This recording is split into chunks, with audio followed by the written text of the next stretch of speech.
I'm Todd Jones, recovering from 30 years as a sports writer. Thanks for joining me as I sit down with some of the best sports writers of our time, who knew the greatest athletes and coaches and experienced firsthand some of the biggest sports moments of the past half century. We'll share stories behind the stories, some we've only told each other. Pull up a seat on Press Box Access. Jerry Crasnick is one of those old friends who still calls just to say hello. He thinks about others. That's one of the many reasons he was one of the nation's great baseball writers for 3 decades. Jerry always thought about the fans, what they wanted or should know about the game and its many characters. He found and told stories for those who couldn't be behind the scenes with him. We're lucky to hear Jerry share some memorable ones from his career. What do you say we talk some baseball? Well, Jerry, it's so great to have you here on the show. I'd love talking with you over the years, and I'm so glad to be talking to you now. Yeah, it's great to be here, Todd. We go back a ways to some pretty fun times when Cincinnati was maybe the center of the sporting universe, but the baseball universe for sure in the late 1980s and early 1990s. Yeah, we crossed paths when I was just starting out and you were the Reds beat writer. Actually, when I think of you, Jerry, I obviously think of baseball and 30 years of covering baseball that you did, but I think of 3 o'clock in the morning and not a bar. Think about this, not a bar at 3 o'clock. Take us to the Waffle House at 3 o'clock in the morning in 1990. Well, I believe it must have been after game 2 of the World Series, I think. And we were at the Post, which was the PM paper. So we had the luxury of staying there and waiting guys out and getting some good detail stuff. We filed our stories and dragged ourselves out of that Riverfront Stadium press box. And I don't know, we probably had a flight at about 7 or 8. It was a direct flight to San Francisco, I think. And it's like, well, you're not going to drive home and sleep for an hour. No. Let's go get like a triple ham and cheese omelet and hash browns and 4, keep sending in the coffee and get to about 5 and then hoof it out to the airport and go cross country. And then you get to the ballpark and I think we checked into our hotel, but then you have to head out to the ballpark for the game day workouts and write your stories. So that was back when we were young enough to be able to go completely without sleep, right? Oh yeah, no sleep, right, yeah. Yeah, and so I do remember that. And I was just looking at each other and, now you'd say, boy, what a bad experience. But like, that's all part of the romance of the thing, right? Is going through those things. And I do remember that session at the Waffle House. Oh, yeah. Well, I remember when we actually finally got to the workout in Oakland on zero sleep. And I think I was talking to Hal Morris of the Reds. And I realized there was something in my rental car that I needed to get for my computer. And so I walked out into the parking lot of the old Oakland Alameda Coliseum. Boy, what a dump. And this giant parking lot with, no sense of where you are. And I looked and there were like 200 white rental cars.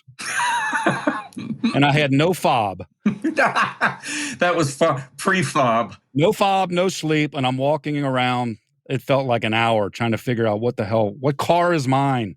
And so when I think of rental cars, white rental cars, if I rent one now, they say, what color do you want? Anything but white. When I think about baseball and the history of baseball, it's so intertwined with writing, from the back to the earliest days of the game. What is it about the nature of baseball and writing over the years that has made it such a special thing? Well, look, you look at guys like Roger Angel or, Shirley Povich or, there's a million of them, Peter Gammons, in later years or whatever. I think there's a pace to the game, certainly. I've covered other sports. You have an NBA game and it's 125 to 122. It's like, what are you really going to pick out? Hockey, it's so end to end. Baseball, there's always that moment where it's like, what's the manager thinking? There's the chess match of strategy. There's the pitcher-batter confrontation, which can go on for 4 or 5 minutes. It's a series of isolated moments. And there also has been sort of a history of more access. Writers could go in and seek out players at their lockers before the game and really get to know what they're thinking. And you'd get to know the personalities. And, the personalities themselves, I just have always found, at least when I covered it, And you were around in those days with people like Pete Rose. And I mean, there's so many of them. They were fascinating people, good or bad. They had their personal quirks, but they gave you the time. It wasn't a regimented thing where Bill Belichick is opening it up and you have 5 minutes, to seek out a lineman or somebody. You would get to know these guys a little bit, and they were good talkers and really interesting people, a lot of them. Yeah, and when you think about it, baseball and horse racing and boxing were the three sports in the 1950s. And really what they all have in common is people like to talk about them, and there's a lot of gambling going on with the three, but they like to talk. And I think part of the love of baseball and the love of the writing about baseball is just the conversations and the fact that the writers such as yourself would get to know these people, and then the audience would get to trust the writers because they were the conduit. And I think it just lent itself to that type of storytelling. I mean, I remember once Lou Piniella messed up a double switch. And I really wrote about it and kind of made fun of him, for it. And he wasn't real happy about it the next day. But it was like, it's easier, I think, in football. Yeah, you might have a case of clock mismanagement or something. But every day in baseball, it's like, why did you bring in this guy? Why did you hit this pinch hitter? And a lot of times, there are things going on that the fans don't even know about and the writers don't know about. Maybe this pinch hitter was hungover. Or maybe he had a fear of hitting against a certain guy, or maybe he was having trouble at home, family problems, and his mind wasn't where it should be. I mean, a lot of these strategic decisions, I think, fans always think, well, why did this guy blow this way? And they don't know, and we didn't know either. And I guess we would always try to pull out from the manager exactly why. And sometimes we'd ferret that out, and sometimes we wouldn't.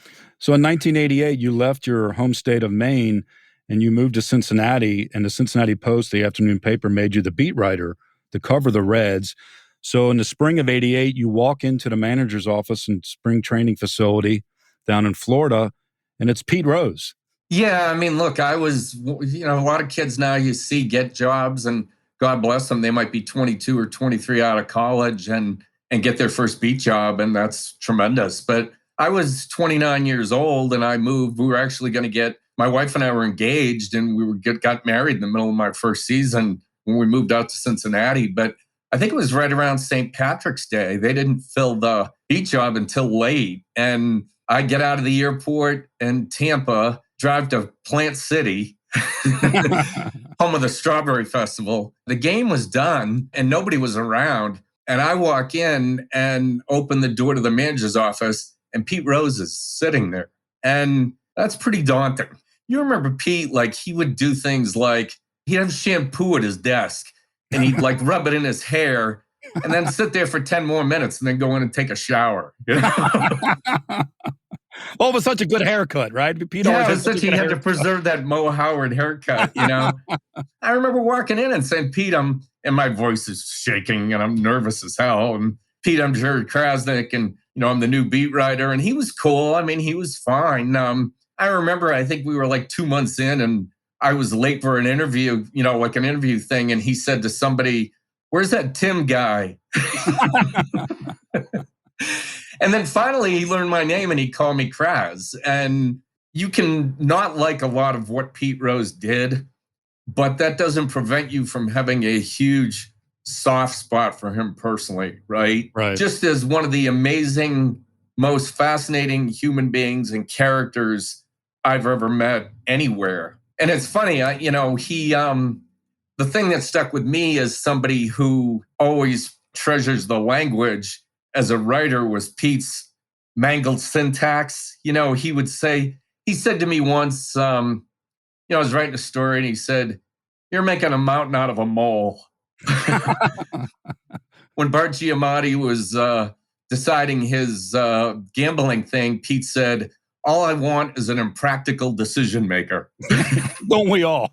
Yeah, like it was things like that, and they were so funny. He would do them all the time. And Todd, you probably remember Pete. Everything frame of reference wise was 1960s television. He called Paul O'Neill Jethro because he looked like Max Baer in the Beverly Hillbillies.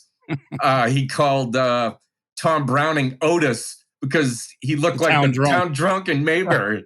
Right. He would call him Puggy, and then it was Otis. Right. So he'd alternate between Puggy and Otis. And then obviously you had things like Chris Sabo calling him Spuds McKenzie, when that came out.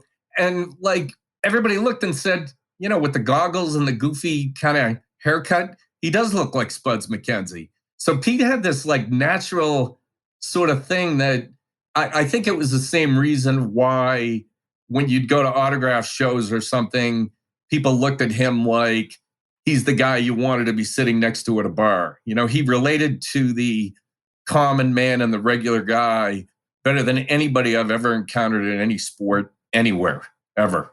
And he knew by talking to you as a writer that he was really talking to the fans. I think the thing with Pete that the writers loved the most was, and Lou Piniella I love Lou Piniella just as much. I mean, he was great, but Lou was a bad loser. I mean, if you went in there after a game. Oh, yeah. And you asked him a question and he'd say, "Look, my friend." That was the key words right there. "Look, my friend" was like incoming. So usually what we would do is let like some radio guy ask the first question after the loss. And Lou would let say, him hit the tripwire.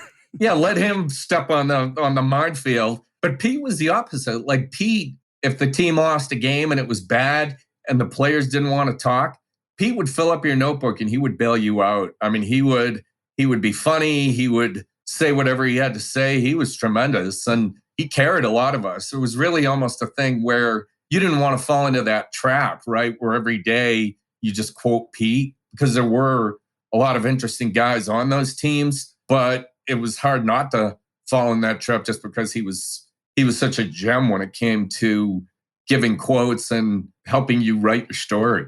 The next year, 1989, was when the gambling scandal hit with Pete Rose. What was it like to be there every day on the front lines of that?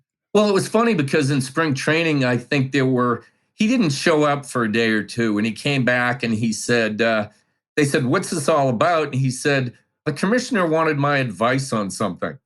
And I was pretty new to the beat, so I was like, maybe the commissioner wanted his advice on something.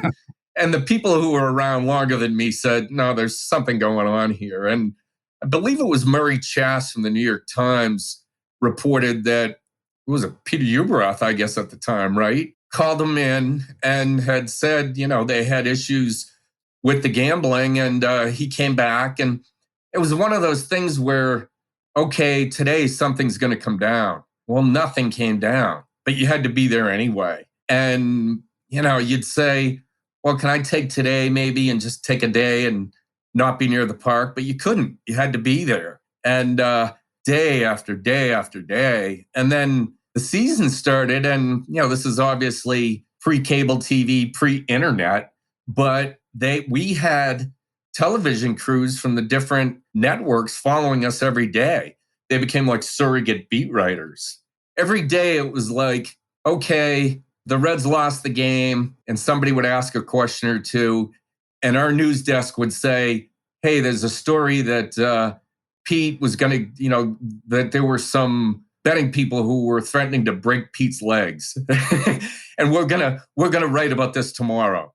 So like I was the sacrificial lamb and had to say, "Pete, there's a story coming out about this, and what do you have to say about it?" And he didn't have anything to say, and he really held up pretty well under the circumstances. But it was a gauntlet. I mean, and it was August before the thing came down. So there was pressure and tension and stuff every day. I think the one thing that to me was interesting was I wasn't there the year before, the years before when they had Tommy Giosa and Ron Peters and all these like ne'er-do-well guys apparently who were hanging around. And it was funny because Larry Starr, who was the Reds trainer, who you remember, Larry told me a story once where they went to New York, I guess, and they got off the bus and Pete was looking for the track immediately. And he said to Larry, "Larry, who's your bookie?" And Larry said, he asked it almost like you'd say, "Who's your dentist?" Like Pete just thought everybody had their own bookie, Yeah, right. In every town too. Yeah. So it's, there was a lot of stuff that happened before I got there, but yeah, it was a tough year, and it was a tough year for Pete. He held up well, but it was just a drain emotionally for all of us. Pete being from Cincinnati, that was such a sad, sad story because everybody in town loved the hometown guy, and he had such a fabulous career as a player, all-time hits leader. Do you remember the press conference at Riverfront Stadium, the room when he addressed everybody about the suspension? I do remember it. I think our news people were writing the main story. I had this story I think I was doing on Tommy Helms, who was like taking over for Pete as manager. But I remember going in there into that room, and the one thing I remember was it was in this sort of ante room in the basement, I guess, of Riverfront Stadium. And I just remember the number of people in there, and it was August in Cincinnati, and it was like a blast furnace. You walked into it, and it was like going into the corridors of hell.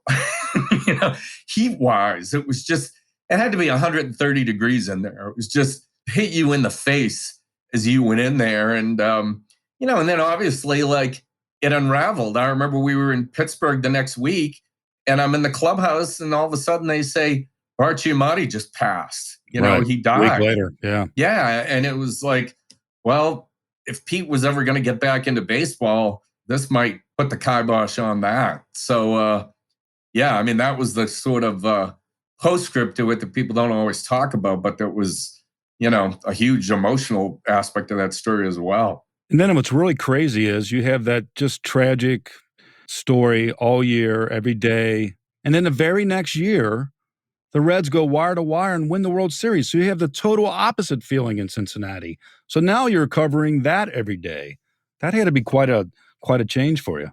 Yeah, Lou was tremendous. Lou was a guy who, but Lou was he was a competitor. He had a short fuse too. You had to be careful with the way you sort of asked Lou questions. He had a heart of gold. He was probably one of the nicest people I've ever met, but he was a bad loser. I remember one day, I think we were in the office early. The Reds had won a game on Saturday. The next day, they put out like their Sunday lineup or something, their backups. And I asked Lou a question about why the lineup was different. And Lou, for some reason, was in a bad mood that day. And he has the lineup card, and he throws the lineup card, and he goes, "You think you're so smart? You make out the lineup." And Hal is just sitting there laughing, and Hal goes, "I would have picked it up and started to make it out." And I said, I wasn't going to do that with Lou. But Lou was just, he was a competitor. And, you're around those teams. What an amazing group of talking about running the gamut from Barry Larkin, who was the, hometown kid and Michigan grad and just classy, and Eric Davis, who was supposed to be the next Willie Mays, and, the Nasty Boys, and Jose Rijo, and Browning threw a perfect game when I was there, and Paul O'Neill from Columbus, and Sabo, and Hal Morris. It was just a great collection of guys, and a really interesting, and sometimes for me, it was even the guys like the Herm Winningham or the Glenn Braggs or the bench guys, who were just as interesting. It was a really fun team to cover, and wire to wire, like you said, until I got to the World Series and swept the A's. It was a pretty magical season. And then you had the Nasty Boys. And when I think about the Nasty Boys, Norm Charlton, Randy Myers, and Rob Dibble, Dibble is always the one that comes to my mind. The other two were great pitchers also. But Dibble, he had his own issues, right?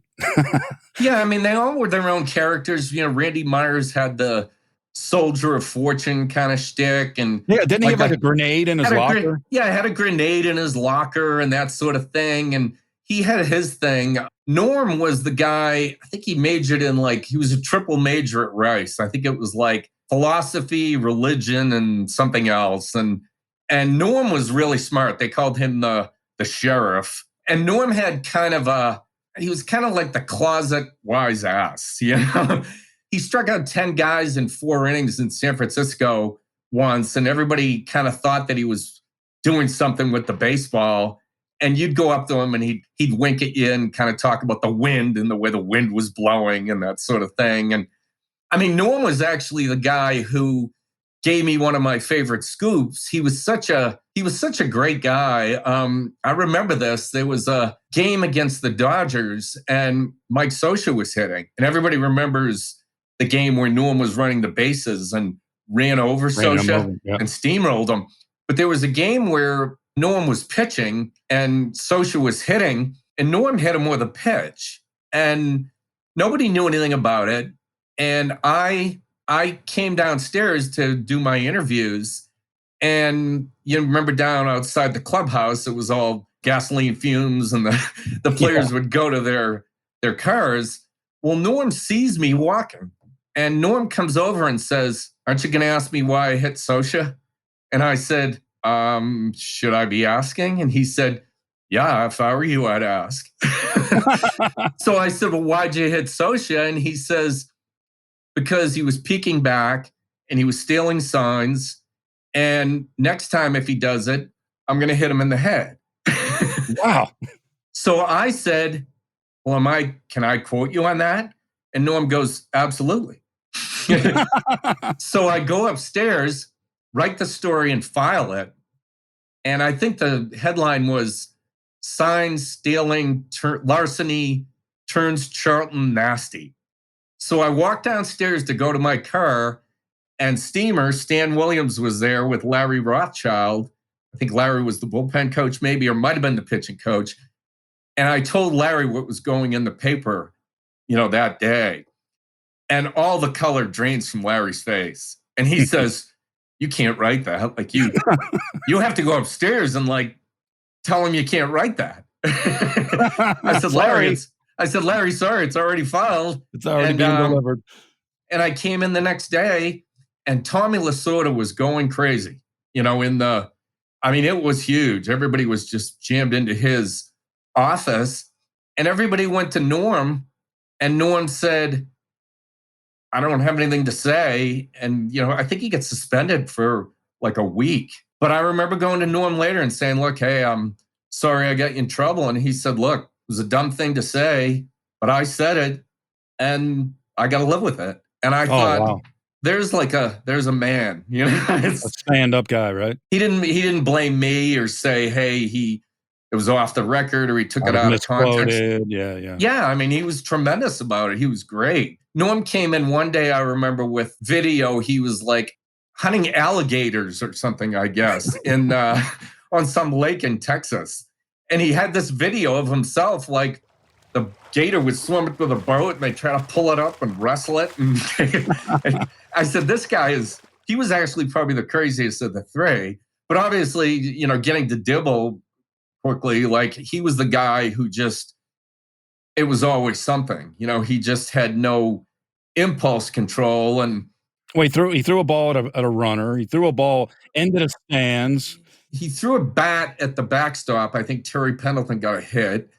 There was a game in Chicago where Doug DeCenzo bunted on him, and Dibble just drilled him in the back as he was running down the first baseline. I remember the game where he got a save, and I got on the elevator quickly to get downstairs, and Joe Kay, who was the Associated Press writer, I said, "What's going on? Nobody's here," when I got downstairs.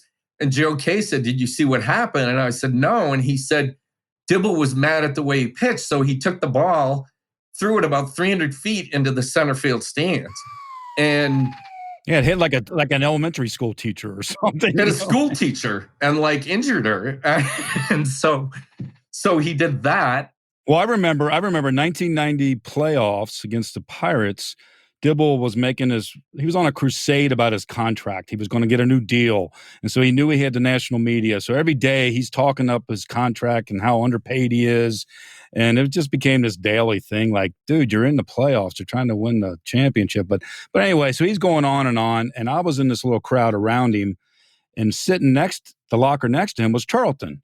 And Charlton was listening, just looking up and listening to him. And meanwhile, Charlton had a little figurine that was a Rob Dibble figurine, and it had a noose around its neck, and it was hanging from his locker. And he's listening to Dibble complain about his contract, and then he finally looks up at me and the other writer and says, "That boy's got more problems than a run-over dog." Well, besides all the craziness of the players and Lou, who I loved also. I mean, Lou blew me up a couple times, or he just, I didn't know what I was doing, and I thought he was going to fight me one day, but I loved him. But besides the players and Lou, you had the owner, Marge Schott. And before we leave Cincinnati and go off to other baseball things, I wanted to ask you about Marge Schott because she was like straight out of a baseball movie. She was like this widowed car dealer, had this St. Bernard dog. She smoked like a forest fire. And there was just always something going on with Marge. Everybody just knew her as Marge. Tell me about your experiences with Marge. Yeah, and it's funny because you think about it, she was kind of ahead of her time, right? She was a woman in the old boys club and she was running a team. And what was the line they had? Like, Marge Schott's employees wish that she treated them like dogs. Yeah, Shotzi had a better life. Yeah, so look, I don't think it was any secret that Marge maybe liked to imbibe here and there. So there were writers, I think, who said, hey, I'll wait until 6 or 7 o'clock and call her at home and see what I can get. I didn't have much of a relationship with her. She didn't really know the players that much. I remember after winning the World Series in 1990, they had the ring ceremony the next year. And she would get out there and say, here's one of my favorite players, and he's a product of Cincinnati, and he's one of the greats, Barry Larkin. And then she would give some intro to Tom Browning. And then at the end, it was like Scudder, Hammond. Just some guy. And you remember the story, I think, where she didn't have any kind of post-World Series spread. So I think it was like Rick Mailer and Billy Hatcher and these guys like went out to a Whataburger or a Roy Rogers or something, Yeah, the night they won the World Series, they brought burgers back to the team hotel. Yeah, she was just legendarily cheap. I was once at a Reds game in the dining room before like a Sunday afternoon game, and they're serving breakfast, and it's like a salad bar setup, and Marge is directly across from me, and I'm scooping the eggs onto my plate, and she reached in with her bare hands and scooped out the hash browns and put them on her plate. It's just... After that, I've never really been able to eat hash browns again. You're traumatized by her hash brown etiquette, I think. Yeah. Now at least I was in the dining room for the media. You once got banned from the dining room by Marge Schott. Tell us about that.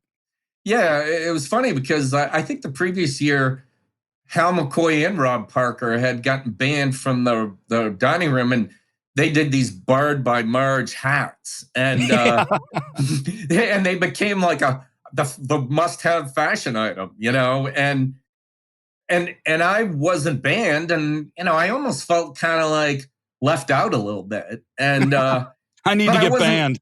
Yeah, but I wasn't gonna like write something just to get banned. But I remember I think it was a Friday, maybe a night game, and it was raining, and I needed some notes. You need those.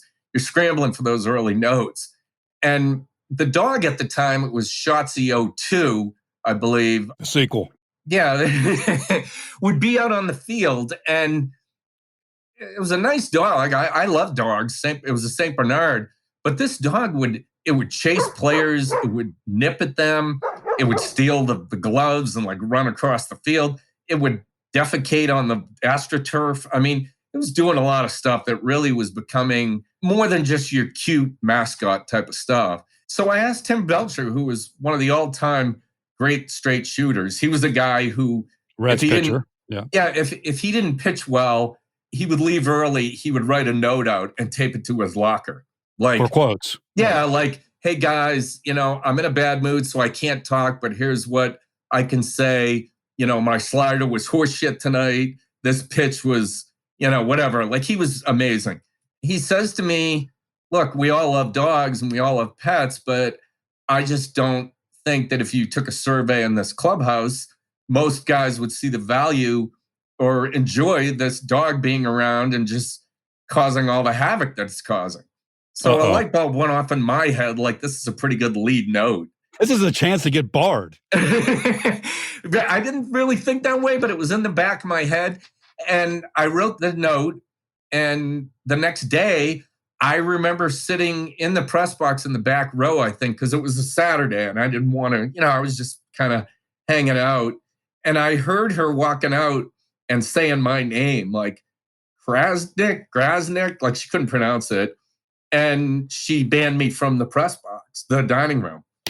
And so I had arrived, but the best part was Belcher, who I guess around the, fourth or fifth inning, all of a sudden the guy from, what was it, La Rosa's, I think, was at the pizza place, comes in with about 6 pizzas and a bunch of subs and a note that says, here's some food to share, you to share with your scooped friends. And he signed it, I think he signed it Woofs and Licks. And then he pops his head out of the dugout and he tipped his cap up at the press box. It was like the greatest, I don't know, it was just so fun. And it was such a funny thing that happened, but it was pretty much life as usual under Marge. Well, I went back and looked for a story about you being barred, and I actually found something. And your quote about being barred was, quote, "I only wish she had banned me before they served that liver the other night." which is like a really good quote that I didn't remember. So thanks for bringing that to my attention. Well, now we have it on the record. Well, we talked a lot of Cincinnati, and it was really, when you think about just a few years of your career, you covered baseball on a national basis and really some of the greatest moments of all time. But before I switch gears to the national scene, there's one other story involving a woman in baseball that you were present for, and that was on July 25th, 1990 in San Diego, and Roseanne Barr sang the national anthem. And you were there. What do you remember about that night? Yeah, I believe it was between games of a doubleheader, and San Diego was always a great trip. It was at old Jack Murphy Stadium. It was just the best place to go. The weather was always perfect, and we're sitting in the press box, and all of a sudden, Roseanne comes out to sing the anthem. And I'm thinking, I didn't realize Roseanne could sing. Well, she couldn't sing. I mean, I'm one of those people who thinks that the national anthem doesn't necessarily have to be played before every sporting event. I'm not like, I respect the military and, I respect the anthem. I stand for the anthem. You got to show some respect, right, for the anthem. And it was awful. She couldn't sing. She was screeching.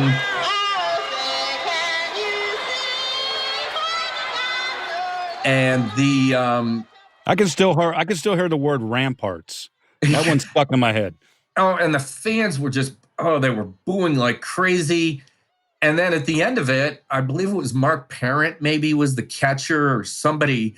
She saw him do it, or she had the really inspired idea of grabbing her crotch and spitting. And it was pretty bad. It was just a really bad scene. The postscript to it was, you get done, it's the West Coast. I go to bed, I don't know what time it was, 2:00, and my phone rings about 6 a.m, right? And this guy calls and says, I'm calling from a publication in Florida, and I'd like to talk to you about the Roseanne thing. And I said, well, okay, I'll give you what I thought. And he said, well, we can give you like $100 if you can go around and get some quotes from Reds players and people around the team about how awful the Roseanne Barr thing was. And I said to the guy, what publication are you with? And he said, the National Enquirer. Oh, wow.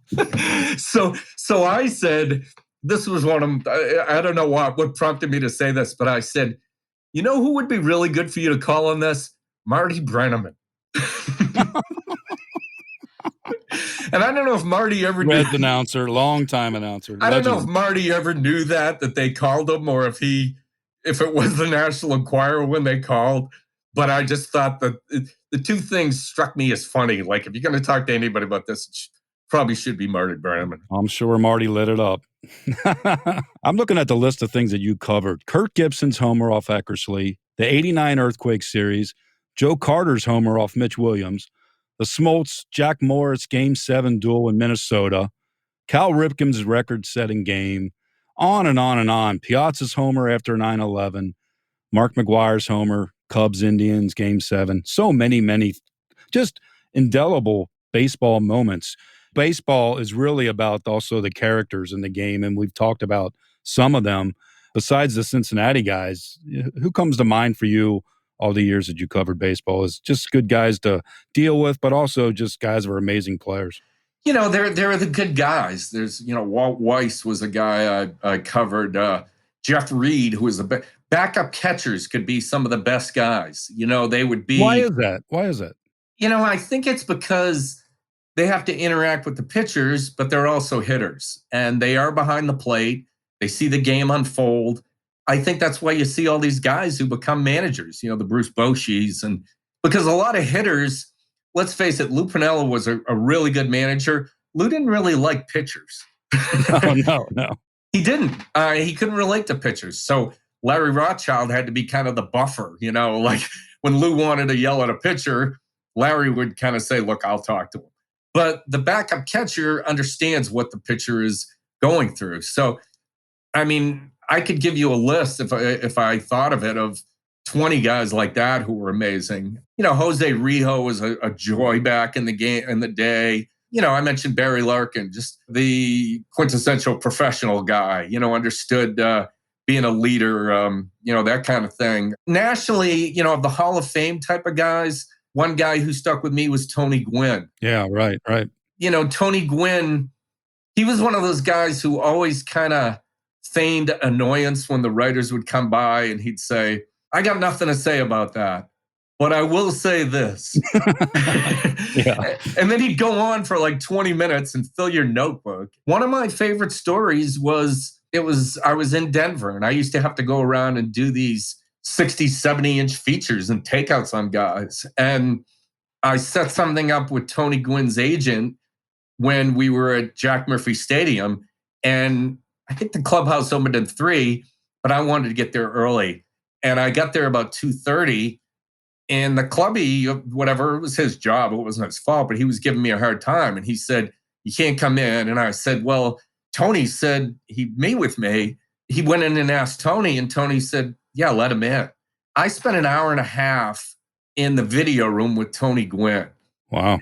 Breaking down his thought process and breaking down at bats and how pitchers approached him. And this was in the mid-90s.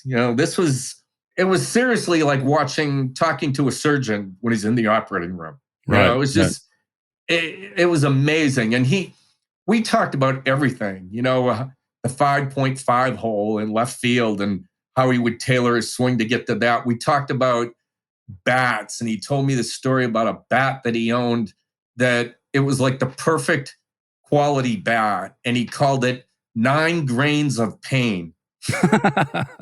And this bat, he was hitting like 400 with the thing. And one day, I don't know, it was in a game, whatever happened, it got hit in the wrong spot, like at the end, and the bat broke. Oh. And it's like when they say a bat died a hero, like that's the old line that they have. Tony was probably just like in tears when it happened. But I think he took it and glued it together and brought it back to his house and put it on the wall, that kind of thing. But to me, when the guys like that let you inside their craft, we talked about a guy like Greg Maddux, for instance. He would get on the stage at a big World Series game. He would be the most boring guy you ever met. You'd say, this guy has nothing to say. And then you'd sit down with him at his locker. I did a story once about pitchers who never walk anybody. Why is their control so good? And Maddux just talked about the repetition that he would exercise and the muscle memory of having everything be in the same spot every time. Like if his stride was exactly in the same place and his arm slot was exactly in the same place, how he goes, I don't know how you can't throw strikes. He was brilliant. And he would impart those things when you got him alone at his locker. But in a big group, he would hold back. He just, he wouldn't do that. And I think that was the challenge as a writer, was to try to get those guys in their environment where that was the favorite stories to me, was talking to players about the art of hitting. Or, Walt Weiss told me that he had a glove that he called the Creature, and he would restitch it every year and just use it for years and years. It looked like a Little League glove. But talking to players about their equipment, and you could get stories about it. Players have a love for it. And I think that's the thing about baseball, that there are just those stories you really have to work at to get, but when you do get them, there's just a huge sense of gratification. How did you get them, Jerry? What worked for you in terms of getting a guy like Tony Gwynn or Greg Maddux to sit down and really dissect something like that? What worked for you?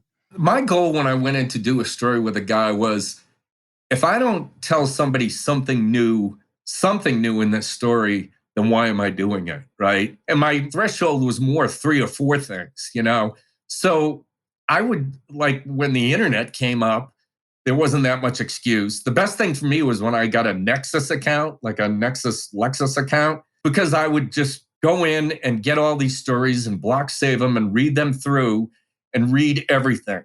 And if there was a story about a guy, I'd say, okay, I can use that as a starting point, but I'll just keep asking questions until he gets beyond it, because there's always something better. And the other thing a lot of times, Todd, is it's not always the guy himself. A lot of times it's his teammates or somebody else that's going to give you the best stuff. Well, it's all about having a curious mind, and you kept that throughout your career as a baseball writer. I think you once said the job never felt like work. Is that true? I remember various times, like sitting in the stands at Dodger Stadium. You've been to Dodger Stadium. Gorgeous. And just looking out on a Sunday afternoon when there's not a cloud in the sky and it's 76 degrees and there's palm trees, and saying, like, I'm actually getting paid to do this. How could you complain about that? And writers, we were inveterate complainers. I think it was part of the writer shtick almost at times, just let's grouse about things and complain about things. But I think when you scratch a writer and get below the surface, most of the writers who do this just love this and really realize that this is what they were meant to do. And the one thing that you and I share, I hope and I think, is a respect for the romance of the business. Well, I think you're right. We did a lot of whining at the time. But when you look back, we got to be in the places where the fans wanted to be. And if we were doing our job the way we were supposed to, we were asking the questions that they had and writing for them and not for ourselves, and being a conduit to the fans. And I think we were fortunate to have that. And you did it for so long, as well as anyone. You started out doing American Legion baseball as a tryout in Biddleford, Maine, population 20,000. And then you spent all those years around the nation covering baseball. It's been a great time just chatting with you about this. I'm sure you have a lot of great moments that you treasure. Yeah, a lot of good memories, Todd, and a lot of them were with guys like you and the other people that we had on those staffs. I think we had a real bond. And that's one of the things about what you're doing here I enjoy, is just listening to these people, because it comes through in all of their voices. I think they all have the same memories. It was the camaraderie. A lot of it was about the job, but a lot of it was about the gags and the traveling and the cars from the hotel, from the airport to the hotel, and trying to catch a flight, and, all the mishaps and late night, going to the bar, going to dinner together or whatever. And Waffle House at 3 a.m. Waffle House at 3 a.m. I mean, I vividly remember that. Just don't get a white rental car. Don't get a white rental car. That's on the list of top 10 sportswriter faux pas. That has to rank in the top 2 or 3, I would think. Well, thanks a lot, Jerry. I really appreciate it. It's been a lot of fun reminiscing. Thanks, Todd.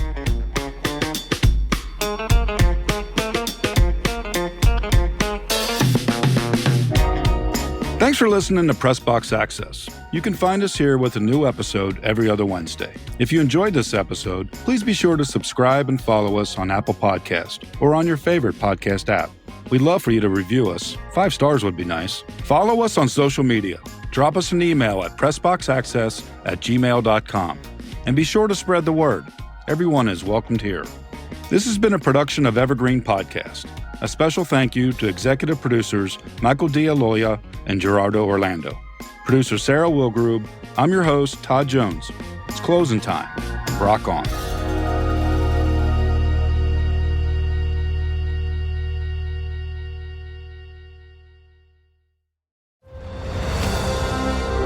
I'm Ken Harbaugh, host of Warriors in Their Own Words, a podcast that presents the unvarnished, unsanitized truth of what we have asked of those who defend this nation.